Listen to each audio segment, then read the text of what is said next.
This is not financial advice. This is not legal advice. This is for entertainment, educational purposes only. Everything I say is my opinion. Please don't make any financial decision based on anything I say in these videos. That being said, hit the like button, subscribe button, all that YouTube algorithm stuff so you get the videos as I put them out. See what I'm thinking, see how I'm analyzing the data. But as I tell y'all every day, the data they release is false.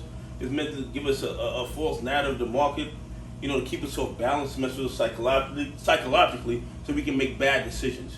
And that is what the hedge funds want us to do. They want us trading emotionally. They want us trading without using our intellect. They want us to make bad decisions. But anyway, here's the thing. I've been seeing a lot of videos, a lot of tweets on who gets to vote these APE shares, blah, blah, blah, blah, blah. And here's the thing, and this is just my opinion. This is not financial advice. This is not the law. This is just my opinion, okay?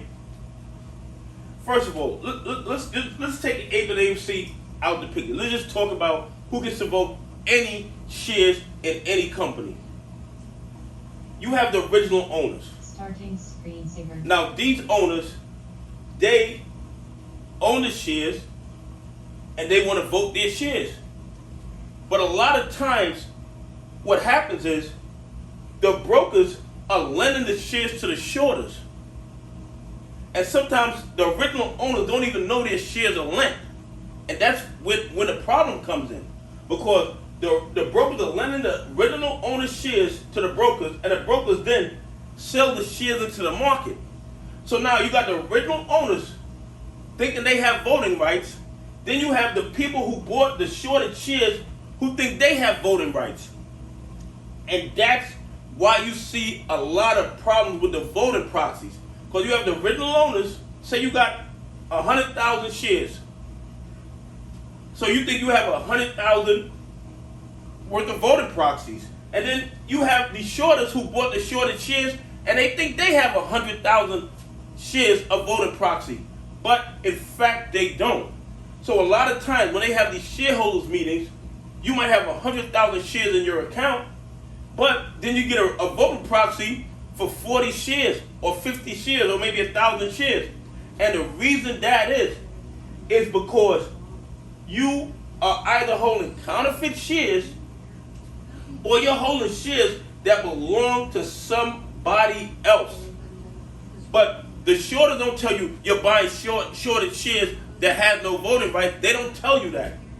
And that is a big, big problem in the market. The SEC is aware of it. The CFTC is aware of it. The DTCC is aware of it. And nobody does anything. You know why? Because it only affects negatively retail investors and pension funds, and nobody cares about us. We have to care about ourselves. We have to take care of ourselves because we cannot depend on the government agencies to look out for our best interests. Now, taking that to another level now, you have the APE shares, and people are talking about, the APE shares have voting rights. Okay, the APE shares have voting rights, but what does that mean? As far as I'm concerned, APE is a preferred equity part of AMC. Okay, APE is a part of AMC. Even though allegedly, 8 shareholders have voting rights. What is there to vote on?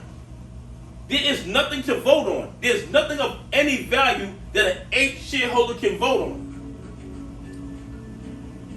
8 does nothing. All it does is sits in a position to generate income for AMC. There is nothing that 8 can do. So an 8 shareholder having voting rights means absolutely nothing. If somebody can tell me something that an 8 shareholder can vote on that 8 can do, please put it in the comments. 8 shareholders may have voting rights, but there is nothing of substance to vote on because 8 does absolutely nothing but sit there to generate money for AMC. Now, further on down the line, if the AMC shareholders vote to convert the 8 shares into AMC shares, then those 8 shareholders would have voting rights. that would have any substance. But right now, even though 8 shares allegedly has voting rights, those voting rights mean absolutely nothing because 8 does nothing. 8 doesn't have the authority to do anything but sit and be sold and bought to generate income for AMC. But being that it is a part of AMC, the shorters have been attacking it. They're already putting millions and millions of counterfeit 8 shares into the market. And I believe they are in too deep on the 8 shares already. And because there are no derivatives on the 8, there are no puts, there's no calls, none of these option shenanigans that they can do, they're about to lose big on the 8 investment also.